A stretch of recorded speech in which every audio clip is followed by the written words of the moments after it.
The police chief's son, Cody Thompson, is walking into Judge Caprio's courtroom as if he owned the building and everyone working there.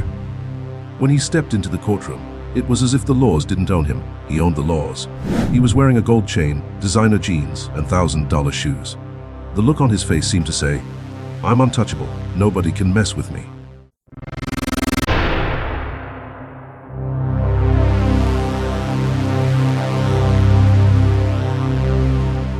Because his father was the Providence police chief. So, if you were wondering why this young man was here, let me explain right now. He had threatened to end the career of a rookie officer because the officer dared to write him a ticket, even after hearing his father's name. He came to court with that same arrogance. What was going through his mind as he arrived was that he'd get out of this just by mentioning his father's name, and in the end, he'd walk out laughing. He even dared, during the hearing, to look Judge Caprio right in the eyes and say the laws didn't apply to him because his father runs the police. In fact, his plan was working, but what he forgot, what he didn't know, was that in Judge Caprio's courtroom, privilege and money have no standing against justice.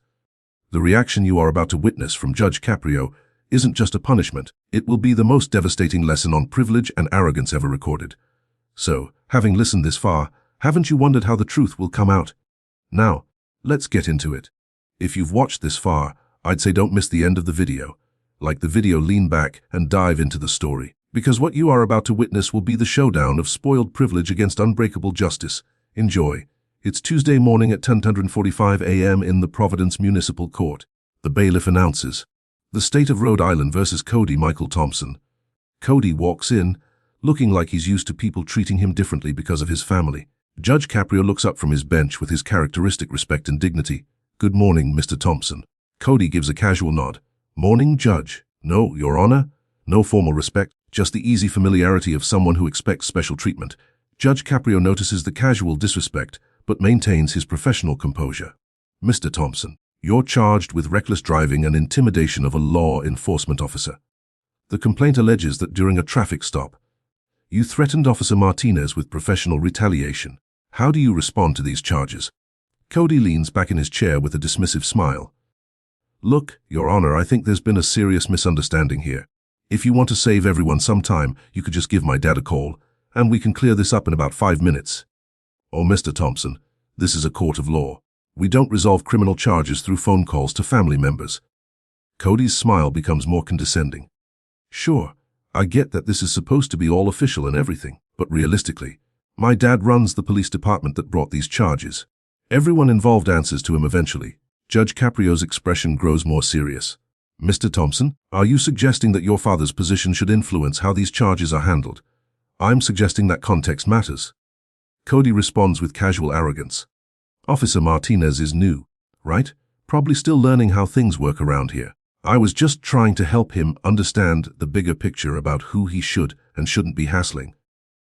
People in the courtroom react with surprise at his entitled attitude. Judge Caprio reviews the police report.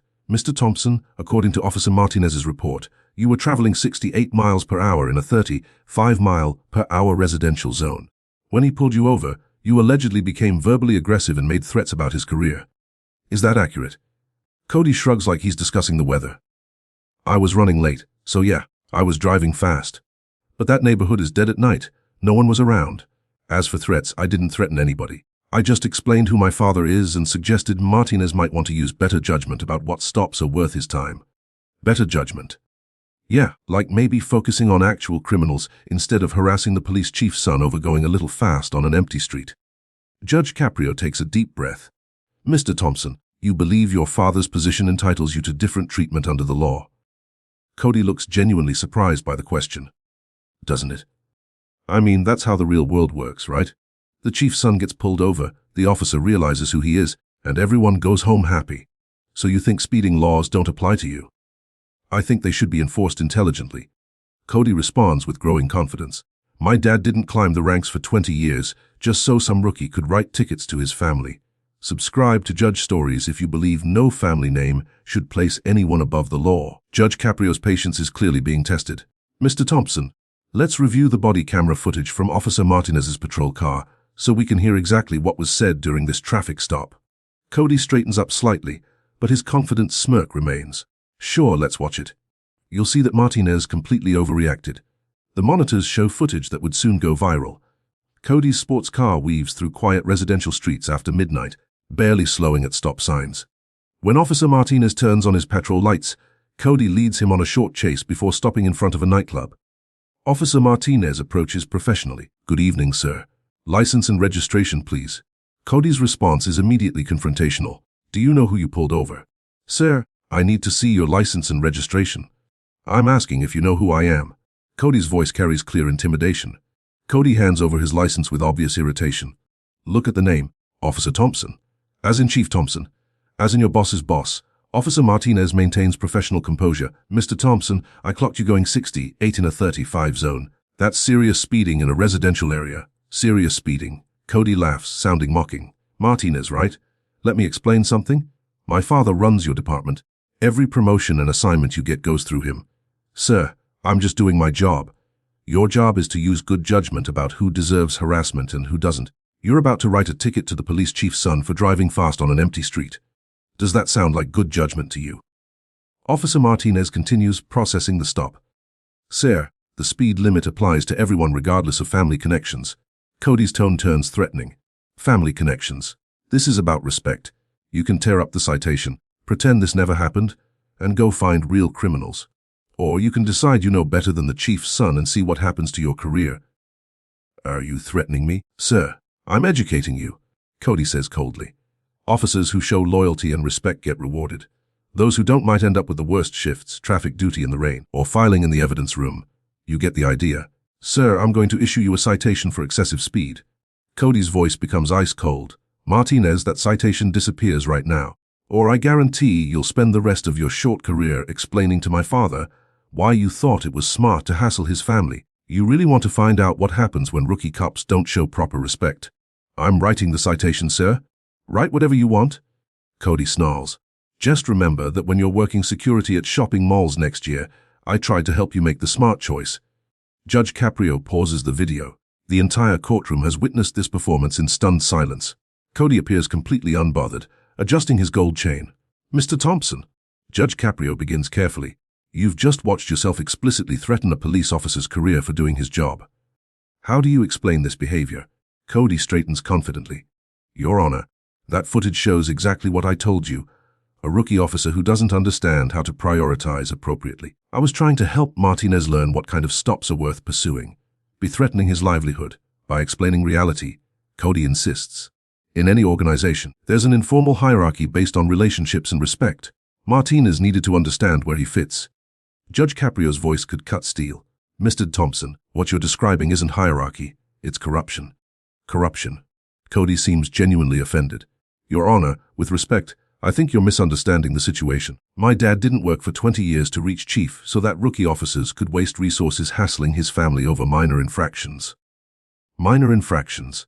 You were driving nearly twice the speed limit through residential neighborhoods, on empty streets where nobody was in danger." Cody responds dismissively. "It's not like I was running down pedestrians. I had complete control, and the only person who got hurt was Martinez's feelings." Judge Caprio takes a deep breath. "Mr. Thompson, let me ask you directly, do you believe traffic laws apply to you?" Cody pauses, then delivers an answer that will be studied in police academy ethics courses. "Your Honor, I believe laws should be enforced with discretion and common sense. When the police chief's son gets pulled over for minor speeding, the smart officer recognizes that this isn't the hill to die on. My father has dedicated his life to law enforcement, and hassling his family shows a fundamental lack of respect for his service. So that's a no. You don't think these laws apply to you?" "I think they should be applied intelligently, taking into account who's being cited and what the broader implications are for department morale." Judge Caprio has clearly reached his breaking point. "Or Mr. Thompson, based on the video evidence of your threats against Officer Martinez, your complete absence of remorse, and your demonstrated belief that your family name exempts you from legal consequences, I'm prepared to impose penalties that will teach you the difference between respect and fear."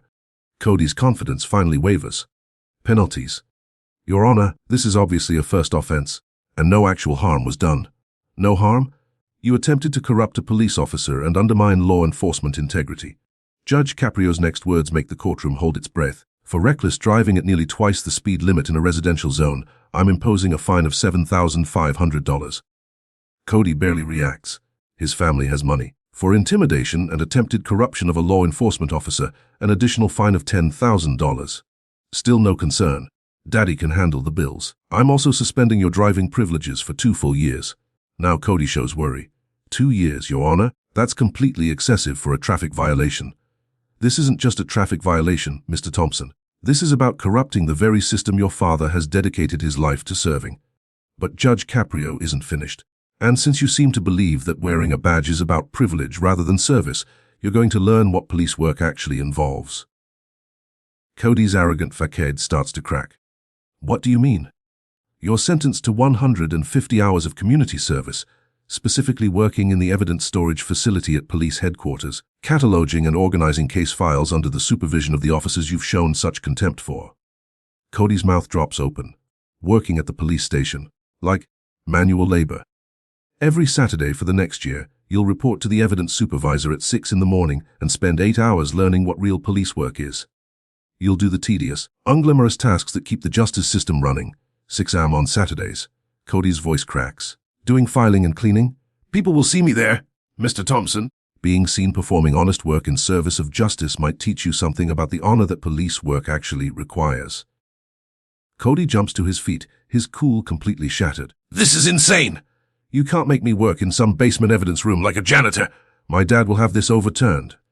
Your father built his reputation on integrity and service. Your behavior has dishonored both him and the badge he wears. This is discrimination. You're punishing me because of who my father is? Judge Caprio's response cuts through Cody's protests. It is? Thompson, I'm punishing you precisely because of who your father is.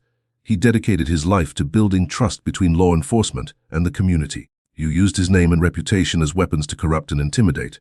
Cody's face turns red with rage. I wasn't intimidating anyone. I was just explaining how things work. What you were explaining, Mr. Thompson, is exactly the kind of corruption that destroys public trust in law enforcement. The reality finally begins to sink in. Your Honor, please, I'll apologize to Martinez. I'll pay whatever fine you want. Just don't make me work where every cop in the city will see me. Or Mr. Thompson, 30 minutes ago you told me that officers who don't show proper respect deserve to have their careers destroyed. Now you're begging for special consideration. I was wrong. I was completely wrong. I respect police officers. Judge Caprio isn't swayed. Mr. Thompson, your remorse is noted but unconvincing, given that it only appeared after consequences were announced.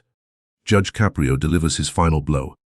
In addition to your community service and driving suspension, you're ordered to speak at high schools throughout the district about the dangers of privilege and corruption.